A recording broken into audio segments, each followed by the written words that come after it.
Hey there, it's adeola again, and I'm so excited to be here. You know, um, it's been really, it's taken a little bit of um courage, I'll say, to do this.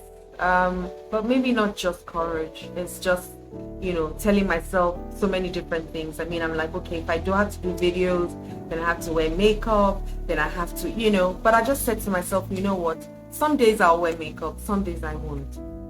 I'm not sure people want to watch my channel just because of makeup, but they want to watch my channel because I have something to say, and we all go through different stages in our lives where something might keep us or stop us from doing certain things, or we stop ourselves. I think majorly that's actually what happens. We stop ourselves. We come up with all kinds of excuses. And for me, I'm so happy to be here. This is a huge step for me. At some point in my life, I would never be in front of the camera, and that's why I started to work in television as a producer, because I would rather work behind the scenes for two reasons. I was born to two legends in the entertainment industry in Nigeria.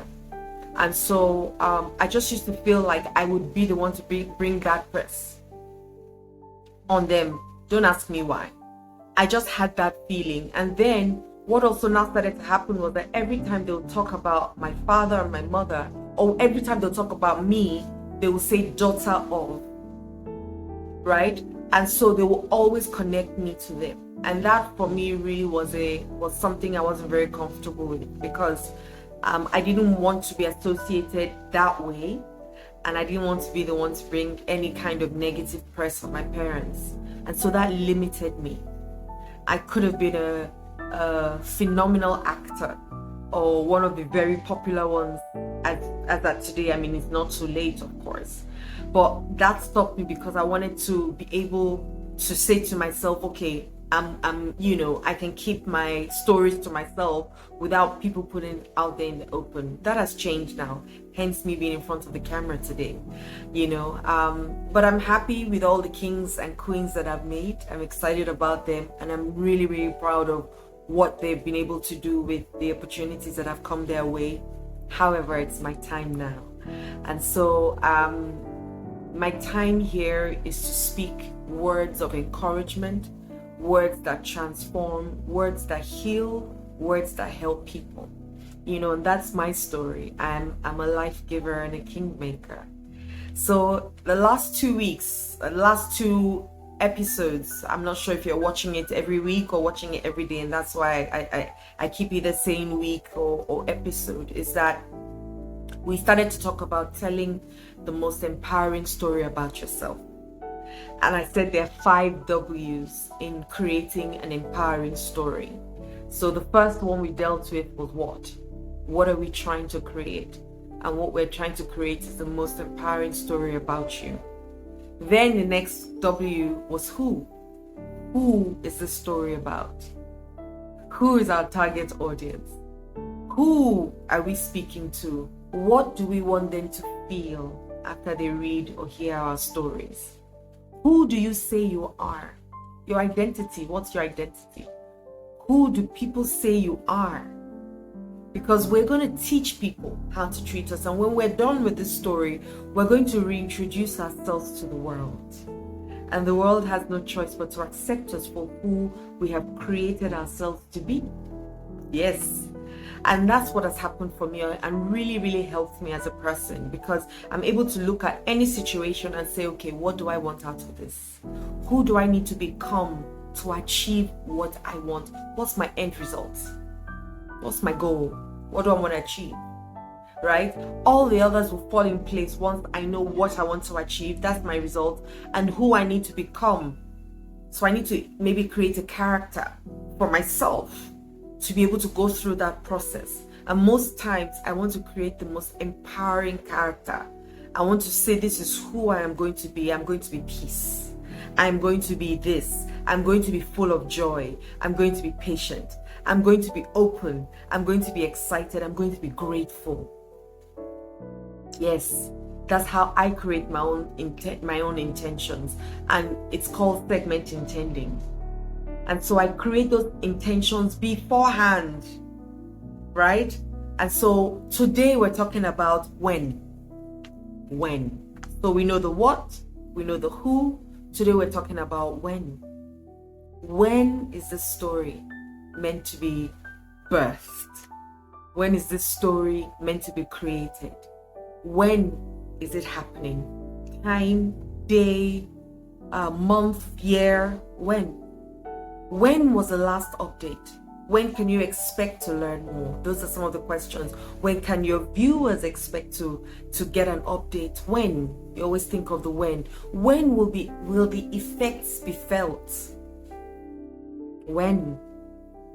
Now let me share a rule of the mind with you. The mind only knows now. It will always only be now, and that's why it's called the present. The present is also a present that has been present. That is the now. So now we're here. We're in the present time, but it's also a present. It's a gift. We have the gift of life to be here right now, and then it's present because we created where we are today. And so what do we want to create in our next now? We need to start now. Yes. And so that's the rule of the mind. Like if I asked you now, let's do this quick exercise. I want you to close your eyes for me. And I want you to imagine a bright yellow lemon. Beautiful, fresh, juicy yellow lemon. It smells so nice and fresh. It's just been plucked from the tree, so it's fresh and it's beautiful and it's bright yellow. Yes, and you can see it. You're picking it up right now from the counter and you're smelling it, and ooh, your mouth has started to salivate. And then you get a knife and you cut it into two, and the juice is just so beautiful, and your mouth salivates even more because now it's waiting to taste that beautiful fresh lemon. And you put a drop on your tongue, and ooh, how fresh it is. And it goes through your entire body. That sour sweetness of the lemon is there. And I want you to open your eyes. How many of you saw the lemon? Is it real? Or is it in your imagination? That's how powerful your mind is. You give it a command and it takes it, and that's it. That's how phenomenal your mind is. I tell you. And so when you're creating a story and you want to sit down and imaging, which is imagine, which is imagination.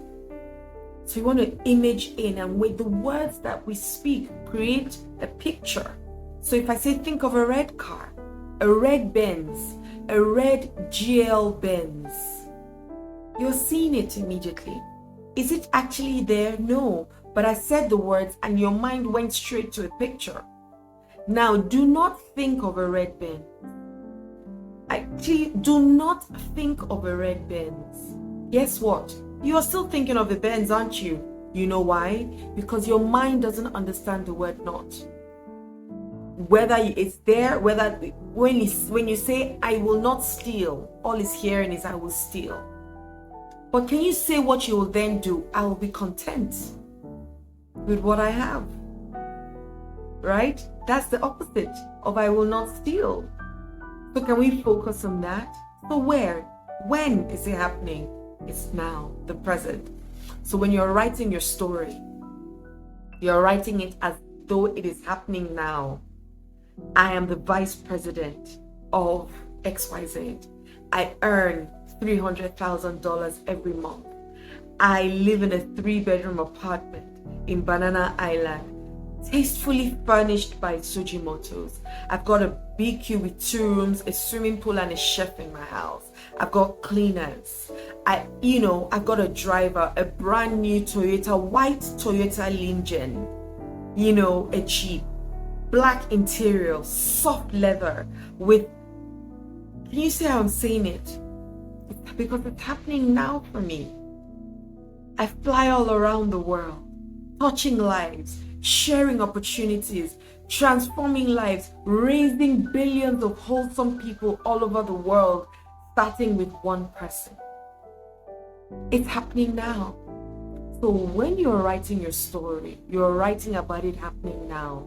I live in, I work in, I am here, because anything that happens that you write after I am, it's creating. So you want to be so excited. When I'm creating, I imagine God when he was, and I'm not forcing my religion on anybody, but I love God. I'm spiritual. And I truly believe in God, and I love him with all my heart. And so, everything started with a thought with God. That's the picture that I created, where I saw him sit down, and I'm like, so now, he's brooding over the earth. And so I'm brooding, I'm rubbing my hands. It's like the genie in the bottle saying, okay, I'm waiting to hear from you. Your wish is my command. That's probably another analogy we can use if you do not believe in God. Imagine there's a genie of the universe standing by your side saying, your wish is my command. When do you want it now? I want a beautiful husband or a beautiful wife. I want 3 children. Yes, you cannot have 3 children now, but you can see them now. You can imagine them now. Yes? So when? Because your mind doesn't know whether you're joking, whether you're serious, whether you're lying, whether you're telling the truth. No difference. When you say I want it, it gives it to you in the now, which is your present, which is a present that has been preset. So how do you want your present to be? Your now to be? How? If not you, who? And if not now, when? And that's the question I'm going to leave you with today. If not you, who? And if not now, when? So we've done the what, we've done the who, and now we've done the when. And the story that we're creating is now. And so we're building up, right? So what was our story? An empowering story. Who is it about? Me, the star. When? Now. I'm the star now. Once again, my name is Adeola, and I honor you from the bottom of my heart, and I love you. Have a wonderful day.